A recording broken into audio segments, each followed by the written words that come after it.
오늘 함께 나눌 말씀을 함께 한번 찾아보겠습니다. 오늘 한 군데입니다. 누가복음 24장입니다. 누가복음 24장 1절부터 12절까지 말씀.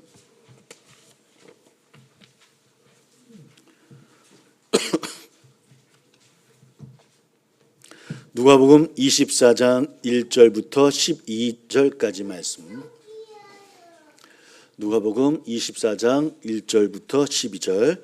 우리 같이 함께 봉독합니다. 같이 시작. 이 여자들이 그 준비한 향품을 가지고 무덤에 가서 돌이 무덤에서 굴려 옮겨진 것을 보고 들어가니 주 예수의 시체가 보이지 아니하더라. 이로 인하여 근심할 때 문득 찬란한 옷을 입은 두 사람이 곁에 섰는지라. 여자들이 두려워 얼굴을 땅에 대니 두 사람이 이르되 어찌하여 살아있는 자를 죽은 자 가운데서 찾느냐. 여기 계시지 않고 살아나셨느니라. 갈릴리에 계실 때 너에게 어떻게 말씀하셨는지를 기억하라. 이러시기를 인자가 죄인의 손에 넘겨진 십자가에 못 박히고 제3일에 다시 살아나야 하리라 하셨느니라 한데, 그들이 예수의 말씀을 기억하고 무덤에서 돌아가 이 모든 것을 11 사도와 다른 모든 이에게 알리니, 이 여자들은 막달라 마리아와 요한나와 야고보의 모친 마리아라. 또 그들과 함께한 다른 여자들도 이것을 사도들에게 알리니라. 사도들은 그들의 말이 허탄한 듯이 들려 믿지 아니하나 베드로는 일어나 무덤에 달려가서 구부려 들여다보니 세모포만 보이는지라. 그 된 일을 놀랍게 여기며 집으로 돌아가니라. 아멘. 잠깐 기도하겠습니다. 할렐루야. 감사 영광을 돌립니다. 우리를 위해 이 땅에 오시고 또 십자가에 고난을 당하신 주님, 또 삼위하나님이 부활하셔서 우리에게 구원의 기쁨으로 또 새로운 하나님 나라의 시작을 알려주심을 감사와 영광을 돌립니다. 아버지 하나님이여, 오늘 이 부활의 아침에 우리 또한 부활의 삶으로 세상 가운데 나가기를 소망합니다. 우리 교회가, 우리 가정들이 우리 삶 가운데서 부활의 열매가 맺어지기를 소망합니다. 그래서 우리를 통해서 많은 사람들이 하나님을 알아가는 놀라운 일들이 많이 일어날 수 있도록 인도하여 주옵소서. 특별히 이 민족을 사랑해 주시기를 소망합니다. 아버지 하나님여, 회복의 일들이 일어나기를 소망합니다.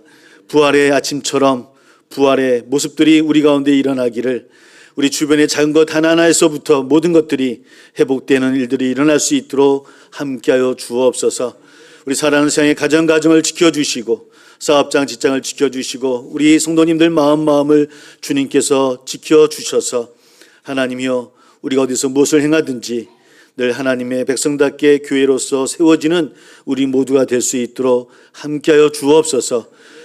그런 삶 가운데도 또 벽에 부딪히고 어려운 가운데 있는 성도님들 계신 줄 압니다. 육신의 어려움으로 기도하는 귀한 성도님도 있는 줄 압니다. 하나님이여, 그 마음들을 위로해 주시고 어루만져 주시고, 그러나 기도하는 것 가운데 놀라운 일들이, 또 놀라운 기적의 일들이 우리가 눈으로 뵈고 체험하는 일들이 일어날 수 있기를 소망합니다. 하나님이 허락하여 주시옵시고, 그렇게 우리 모두가 하나님의 나라를 이루어 나가는 우리 세상의 성도님들이 다 될 수 있도록 함께하여 주옵소서. 오늘도 그런 마음으로 예배합니다. 우리의 간절한 마음이 흡양되어지고 상달되게 하여 주시옵시고, 그리하여서 우리 삶 가운데 놀라운 열매로 맺어질 수 있도록 주님께서 허락하여 주옵소서. 오늘도 주님 앞에 귀한 예물로 드려진 손길이 있습니다. 하나님이여, 그 예물 기쁘게 받아 주옵시고 충만케 해주시고 채워 주옵소서.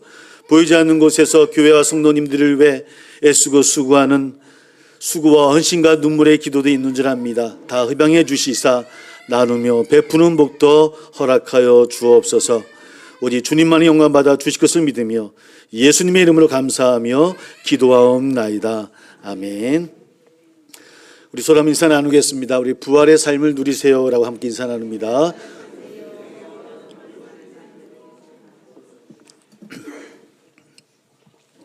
우리 부활의 삶을 누리는 우리 모두가 되기를 주의 이름으로 소망합니다.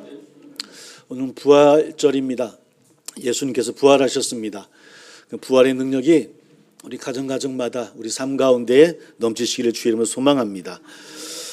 보통 예전부터 부활절에는 전통적으로 부활절 웃음이라고 해서 부활절은 기쁜 날 아니겠습니까? 좋은 날 아니겠습니까? 그래서 한번 웃어보자 그래서 중세 한 16세 이상부터 부활절 웃음이라는 시간이 있었고, 그래서 사제들이 또 개혁교회는 목사님들이 웃긴 얘기를 하나씩 선택을 해서 나누는 그런 시간이 있었다고 합니다. 그래서 뭐 유머집처럼 부활절 웃음집이라는 책도 있었다고 해요. 그 가운데 있었던 그 내용이 하나가 있어서 한번 소개를 해드립니다. 좀 모르겠습니다. 부활절 웃음이라고 이야기를 했는데요. 예전에 독일입니다. 좀 웃기지 않아도 웃어줬으면 좋겠습니다. 제가 몇 번 유머 얘기를 했더니 아무도 안 웃어가지고 제가 잘 안 합니다. 좀 웃어주셨으면 좋겠다는 생각을 해보게 되어지면서요. 1920년대 독일의 바이에른의 한 시골 마을에 있었던 일이라고 합니다. 관광업이 서서히 시작되어졌지만 아직 모든 시설에 이 수도 시설이 잘 갖추어지지 않았다고 합니다. 1920년대 초에 한 도시 여성이 휴가를 보내려고 이 작은 시골 마을에다가 편지를 보냈다고 합니다. 그래서 이 여성은 걱정스러운 마음에 그 마을 숙소에다가 우리는 WC 아시죠? WC가 있습니까? 라고 하는 아마 문의 편지를 보냈던 것 같습니다. 뭐 워터 클로셋, 또 독일어는 뭐 바테르 클로제트라고 얘기를 하는데 그거의 약자입니다. 그 수돗물로 작동하는 자동화 변기 시스템. 아마 이분은 도시 여인이었으니까 이런 것들이 잘 준비되어졌는가라고 아마 보냈던 것 같습니다. 근데 이 편지를 받고 그 마을이 발칵 뒤집혔습니다. 이 편지를 받았던 분이 시장하기 전에 전해줬고, 조그만 그 시골 마을의 시장이 대체 무슨 뜻인가, 이게 뭘 의미하는 것인가 토의를 하기 시작했습니다. 아무리 토의를 해도 이게 어떤 뜻인지를 알지 못했던 것 같아요. 하도 시골 마을이다 보니까. 그러다가 한 그 사제가 그 해야 하는 것 가운데 아마 이런 것이다라고 이야기를 합니다. 아마 우리말로 번역하면 숲속 작은 예배당, 독일어로 하면 발트 카펠렉첸이라는 그런 단어인데요. 막 그 단어로 알아들은 겁니다. 그러니까 숲속 작은 예배당. 그러고 나서 그 부인께 이렇게 편지를 썼습니다. 귀화의 문의에 진심 어린 감사를 드립니다. 기쁘게도 저희 마을에는 귀화가 문의하신 모든 것이 만족스럽게 준비되어 있음을 알려드립니다. 당연히 저희 마을에는 WC가 있으며 이미 300년 이상의 역사를 자랑합니다. WC는 마을에서 도보로 약 15분 거리에 아름다운 숲 가운데 위치해 있어서 조용하고 편리하게 이용하실 수가 있습니다. 그곳은 열린 공간으로 되어 있고 약 30개의 좌석이 준비되어져 있습니다. 낮에는 항상 문이 활짝 열려 있어서 밖에서도 안을 들여다 보실 수 있습니다. 사람들이 WC를 이용할 때 보통 혼자 와서 자리에 앉지만 축제나 명절에는 여러 사람이 WC 안에 서로를 바라보며 WC가 주어진 목적을 나누게 되어져 있습니다. 이런 행사는 보통 신부님의 전문적인 안내로 진행되어집니다. 기아가 평일에 오신다면 WC 안에서 만나실 수도 있습니다. 그리고 그런 특별한 날에는 저희 마을 브라드 밴드가 거기서 연주도 해드립니다.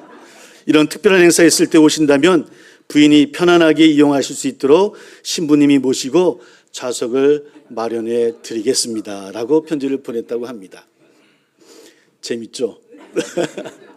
이런 이야기들을 중세기부터 교회에서는 부활절날 한 가지씩 이렇게 해드렸다고 합니다. 저도 많이 해드려야 되는데 제가 워낙 유머에는 하도 해드려도 안 웃으셔서 제가 잘 안 하지만 오늘 말씀을 전했습니다. 그토록 오늘 부활절은 즐거운 날이요 기쁜 날이고 우리에겐 중요한 날입니다. 또 이 부활절은 성탄절보다 더 오래된 기독교 최초의 절기이기도 합니다. 동시에 최고의 절기이기도 하죠. 사실 예수님이 태어나신 성탄절은 사실은 정확한 날짜를 모르기 때문에 후대 12월 25일로 인위적으로 정해진 반면에 예수님이 부활하신 부활절은 유대인의 유월절 기간인 주일로 날짜가 정해져 있습니다. 그래서 오늘날 부활절은 춘분 후 첫 보름달 이후 첫 번째 주일로 정해져 있죠. 여기에 보름달이 들어간 것은 유대인의 유월절이 음력 보름과 관련이 있기 때문입니다. 이렇게 우리는 부활절을 지키고 있습니다. 무엇보다 교회가 부활절을 가장 중요하게 여기는 까닭은 기독교 신앙의 토대가 바로 예수 그리스도의 부활에 있기 때문입니다. 그러기에 바울은 만약 예수님의 부활이 없다면 우리의 믿음은 헛되고 여전히 죄 가운데 있을 것이라고 선언했던 말씀을 우리는 기억을 합니다. 즉 부활이 없다면 기독교 신앙 자체가 성립할 수 없다라고 하는 겁니다. 예수님이 십자가에서 돌아가셨을 때 뿔뿔이 흩어졌던 사도들이 모인 것도 예수님의 부활 때문이었습니다. 이후 역사상 최초의 교회인 예루살렘 교회를 비롯해서 모든 교회가 일요일, 즉 주일마다 예수님의 부활을 기념하는 작은 부활절로 모이고 있습니다. 그래서 우리 주일이라고 하는 뜻은 작은 부활절이라고 하는 의미가 있습니다. 그러니까 매 주일마다 우리는 예수님의 부활을 기념하는 일을 우리가 함께 기념하고 예배하고 있는 겁니다. 공식적으로 주 313년 로마의 콘스탄티누스 왕제가 밀라노 칙령을 통해서 기독교의 주일을 공휴일로 선포하기에 이르게 되어집니다. 예수 그리스도의 부활은 죽음을 이기신 예수님을 통해서 우리 모두에게 참된 구원과 영생이 주어진다는 기독교의 신앙의 토대 위에 세워집니다. 또한 하나님 나라라고 하는 이전과는 전혀 다른 새로운 창조 세계, 곧 하나님의 통치가 온전히 이루어지는 사랑과 공의가 이루어지는 나라, 그 나라가 이 땅에서 시작되어졌다라고 하는 그런 선포이기도 하고 신호탄이기도 합니다. 그래서 오늘날 부활절은 교회력 전체를 구성하는 중심의 축이 되기도 하고요. 또한 가장 핵심적인 절기가 바로 부활절입니다. 따라서 부활절 예배는 기독교 예배 중에 가장 기쁨의 예배입니다. 오늘은 가장 기쁨의 날이기도 합니다. 그리고 그리스도의 승리를 선언하고 이를 축하하는 예배입니다. 서로 축하하고 서로 기뻐하고 선포하는 날이라는 말씀입니다. 부활절에는 결국 고난과 죽음으로 끝날 줄 알았던 그 예수님의 고난과 죽음이 부활로 이어지고 놀랍고 극적인 대전환을 통해서 그 자체의 슬픔을 기쁨으로, 절망을 소망으로 바꾸는 강력한 메시지가 있습니다. 또한 그 메시지가 우리 삶 가운데도 이루어지고 우리 삶 가운데도 부활의 능력이 부어진다라고 하는 그 말씀을 받아들이고 고백하고 확신하는 예배이기도 합니다. 그런 고백들이 우리 가운데 일어나고 여러분의 가정과 우리 모두에게 부활의 능력이 넘치기를 주 여러분으로 축복합니다. 일찍이 사도들은 예수 그리스도의 부활의 증인으로 부름받았습니다. 또한 사도들의 증언을 따라서 예수 그리스도의 부활을 널리 증언할 책임이 그들에게 있었습니다. 예수님의 부활은 단지 한 개인이 죽었다가 살아난 기적 차원에 머무르는 사건이 아니더라는 겁니다. 그것은 전쟁과 죽음, 또 불안과 고난으로 얼룩졌던, 또 여러 가지 갈등으로 얼룩졌던 죄된 옛 세상이 예수 그리스도를 통해서 심판되어졌다는 의미가 있고요. 이제 예수 그리스도 안에서 거듭난 세상에 참된 평안과 사랑과 구원을 가져오는 하나님 나라가 시작되어졌다라고 하는 우리 모두를 향하는 복된 소식이라고 하는 겁니다. 이것이 바로 오늘날 우리가 바로 알아야 되고 전해야 되고 선포해야 될 하나님의 복음이며 선교의 주체입니다. 우리가 그 부활의 예배를 드리고 있고 기뻐하며 또 증인된 삶으로 나가는 우리 모두 되기를 주의 이름으로 소망합니다. 그러함에도 아직 우리 현대인 중에는 심지어 그리스도인들 중에도 예수 그리스도의 부활에 대해서 그것은 그저 역사적 사실이 아니고 과학적으로도 타당하지 않다고 여기는 분들이 분명히 있는 것 같습니다. 제가 교회 밴드에 동영상 하나를 올렸습니다. 리 스트로벨 목사님이라는 분입니다. 지금 윌로우 크릭 교회에 목회를 하고 계신 분이신데 예일대 법대를 나와서 기자를 행했던 분이었습니다. 이분이 아내가 기독교인이 되어지는 것을 막으려고 도저히 안 되겠다 싶어서 아마 이 말씀을 연구하고 부활을 연구했던 것 같아요. 아내가 기독교인이 되는 것을 막기 위해서.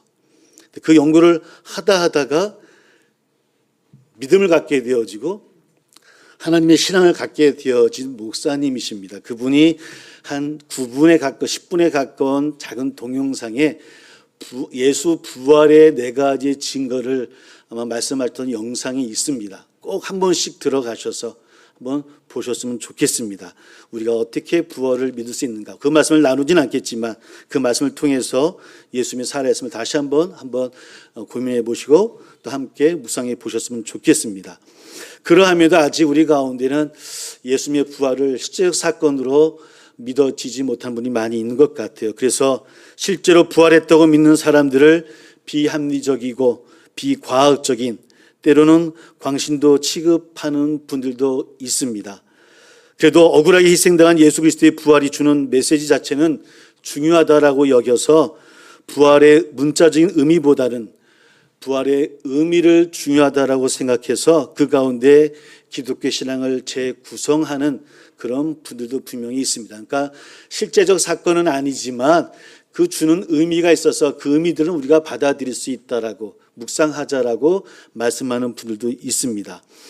물론 그런 걸 가지고 좀 굳이 싸울 필요는 없다고 생각이 듭니다. 오히려 예수 그리스도의 부활을 통해서 궁극적으로는 하나님의 능력과 정의 앞에서 지금 세상의 전쟁과 불의, 고난과 억압이 팽배한 이 세대에 그 모든 것들이 예수의 부활 가운데 패할 것이라고는 희망의 메시지에는 공감하고 있기 때문에 그럴 수 있겠다고 생각이 듭니다. 그렇다고 우리가 예수 그리스도의 부활의 역사성을 결코 포기할 수는 없습니다. 예수 그리스도는 부활하셨습니다. 그것이 성경을 통해서 또 우리 고백을 통해서 믿어지는 우리에게 주시는 은혜이기도 합니다.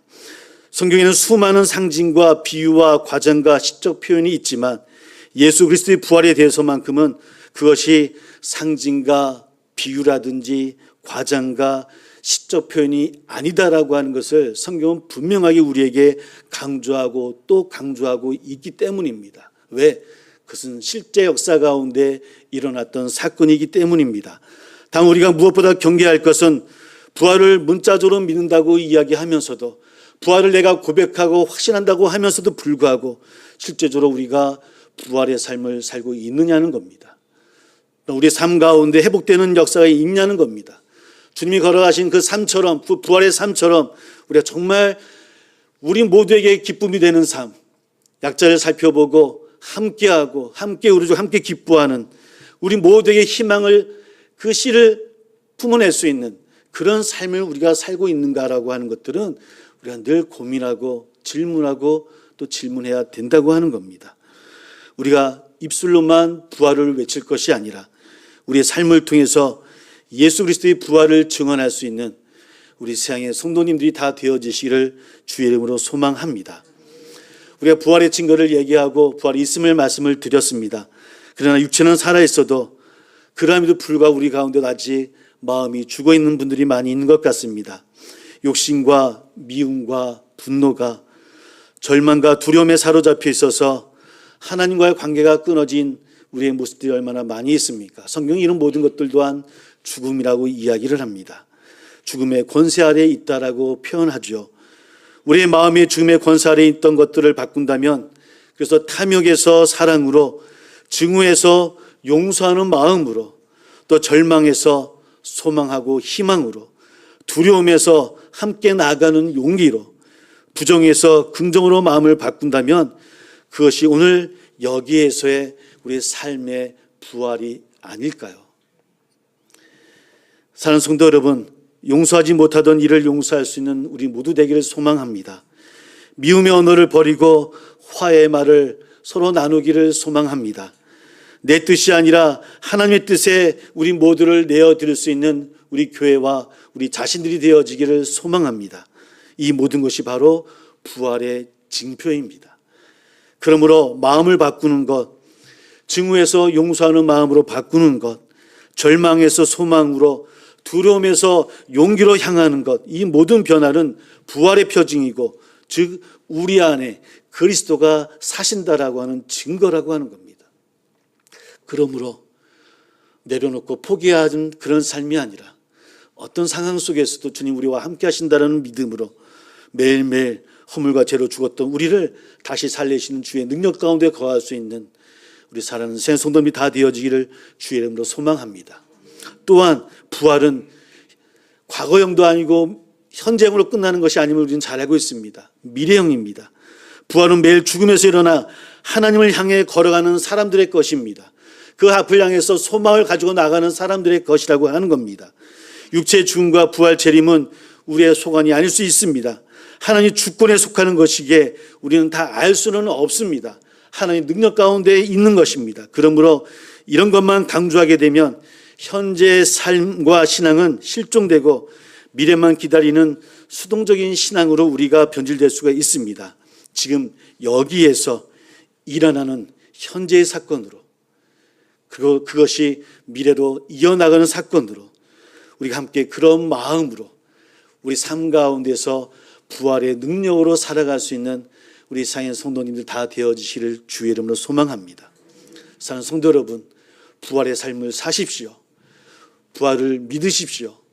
부활의 삶이 우리 가운데 어둠 가운데서 비치는 빛으로 나아가는 우리 사랑하는 사랑하는 성도님들이 다 되어지시기를 주의 이름으로 축복합니다. 함께 기도하겠습니다.